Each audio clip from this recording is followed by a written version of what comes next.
रुला देने वाली पारिवारिक कहानी। नीता को तारीफ शब्द पता ही नहीं था। घर के सारे काम वह एकदम सही सही करती थी।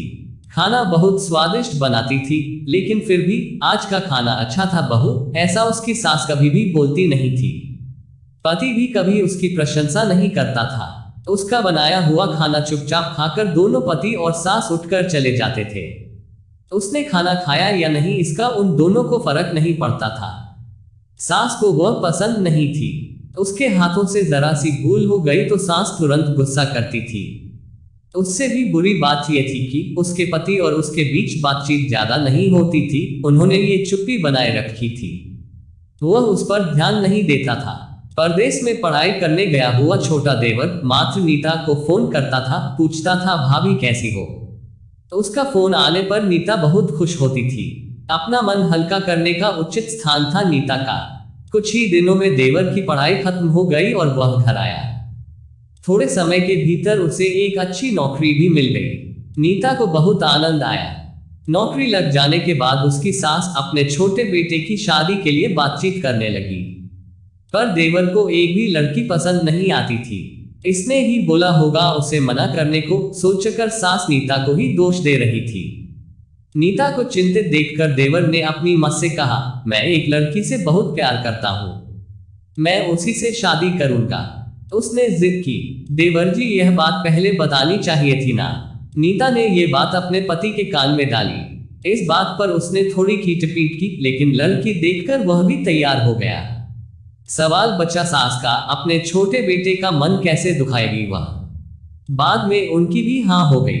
नीता को बहुत खुशी हुई। उसे लगा एक अच्छी सहेली आ जाएगी अब साथ देने के लिए, दिल के राज बताने के लिए। पर कैसी होगी छोटी देवरानी? क्या वह बस जाएगी हमारे साथ और इस घर में, या एक अलग दुनिया बसाने पर जोर देंगी देवर जी को? इस विचार से थोड़ा टेंशन में आ गई नीता। कुछ दिनों बाद नीता की छोटी देवरानी चौखट लांघकर घर में आई। देवरानी ने घर में आते ही सारे घर की जिम्मेदारी अपने हाथों में ले ली। अब सास ने अपनी छोटी बहू की ज्यादा ही तारीफ करना शुरू कर दिया। उसे मां जैसा प्यार करने लगी। ये देखकर नीता की आंखों में आंसू आ जाते। वह सोचती, मैं भी तो यही काम करती थी, फिर मेरे साथ ही ऐसा बर्ताव क्यों? अब थोड़े दिनों बाद छोटी देवरानी पूरे घर पर राज करेगी और फिर मेरी जगह वहां पर कोने में होगी। अपने ही विचारों में खो गई नीता। नीता के भाव समझने पर छोटी देवरानी नीता के हाथ अपने हाथ में लेकर बोली, दीदी मुझे सब पता है, मुझे अपनी छोटी बहन समझिए, देखना बहुत जल्दी सब ठीक हो जाएगा। छोटी देवरानी ने पूरे घर की जिम्मेदारी तो ले ली, लेकिन कामों में कुछ ना कुछ बार बार भूल करती थी। देवरानी नीता के पास जाती और मदद मांगती थी। ऐसा रोज ही होने लगा। ये देखकर सास गुस्सा हो गई। मेरे रहते हुए वह छोटी बहू बड़ी बहू को क्यों पूछती रहती है? फिर सास भी रसोई घर में आकर चार काम शुरू करने लगी। धीरे धीरे वह छोटी बहू के साथ साथ अनजाने में बड़ी बहू से भी प्यार से बर्ताव करने लगी। प्यार से बोलने लगी, नए पदार्थ दोनों को सिखाने लगी, भूल समझकर समझाने लगी। अब सास और दोनों बहुओं में अच्छी दोस्ती होने लगी। इस वजह से बड़ी बहू का स्वभाव भी अच्छा होने लगा। उसके स्वभाव में खुलापन आ गया। सास भी दोनों के साथ कभी शॉपिंग तो कभी फिल्म देखने जाने लगी। वो अपनी दोनों बहुओं को समान प्यार करने लगी थी। इस वजह से घर का माहौल हंसता खेलता हो गया। अपने भाई और उसकी पत्नी को देखकर नीता का पति भी उसके साथ अच्छा व्यवहार करने लगा। ये देखकर छोटी बहू बहुत खुश हुई। दीदी घर पर पहले आप ही का हक था, ऐसा बोलकर छोटी बहू ने पूरी घर की जिम्मेदारी अपनी जेठानी को दे दी। साल भर में नीता के देवर को अच्छे वेतन और बड़ी पोस्ट पर स्थानांतरित किया गया। अब छोटी देवरानी भी अपने पति के साथ परदेश जाएगी और मैं फिर अकेले रह जाऊंगी। इतना ही नहीं, इतने सालों बाद सास का व्यवहार जो इतने सालों बाद बदल गया था, वह फिर से वही हो गया तो। इस विचार से नीता डर गई।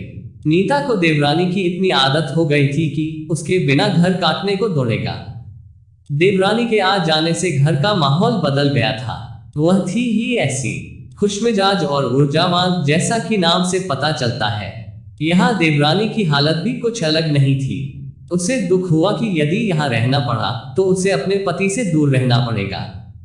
नीता के देवर के जाने के कारण नीता सोच में पड़ी। अंत में उसने देवरानी से पूछा तो देवरानी ने जवाब दिया कि दीदी मैं सारा दिन नए स्थान पर अकेली रहूंगी, उससे अच्छा मैं यही हूँ। आपके देवर को बोला है मैंने, शनिवार और रविवार की छुट्टियों में आप ही यहाँ आ जाया करें। मैं भी उनके साथ जाया करूंगी, बीच बीच में थोड़ा बदलाव के लिए। उस पर वह बोलते हैं कि 6 महीनों में वापस यहाँ ही बदली कर लूंगा मैं। अपने पति की नकल करके देवरानी बोली, हंसने लगी। अपनी आंखों के आंसू पोंछते हुए नीता बोली, छोटी ये दिन वापस नहीं आने वाले। जाओ तुम अपने पति के साथ, उनके साथ भी तो कोई होना चाहिए ना। दीदी आपने मुझे बड़ी बहन का प्यार दिया, वैसे ही भैया के रूप में एक बड़ा भाई मिला। ये भरा हुआ संसार छोड़कर मैं कैसे जाऊं? वहां अकेली का मन नहीं लगेगा। 6 महीने का ही तो सवाल है, वे आते रहेंगे यहाँ पर। ये सुनकर नीता ने अपनी देवरानी को खुश होकर गले लगाया।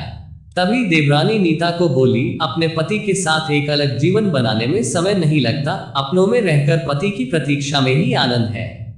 दोस्तों, 2 अलग अलग घर से आने वाली ये लड़कियां अपने नए घर के लिए सब कुछ करती है। पता ही नहीं चलता कि कब एक दूसरे की आदत हो जाती है। सच में देवरानी जेठानी का रिश्ता बहनों से कम नहीं होता। आपको ये कहानी कैसी लगी कमेंट करके जरूर बताएं। वीडियो को लाइक करें, शेयर करें और चैनल को सब्सक्राइब करें।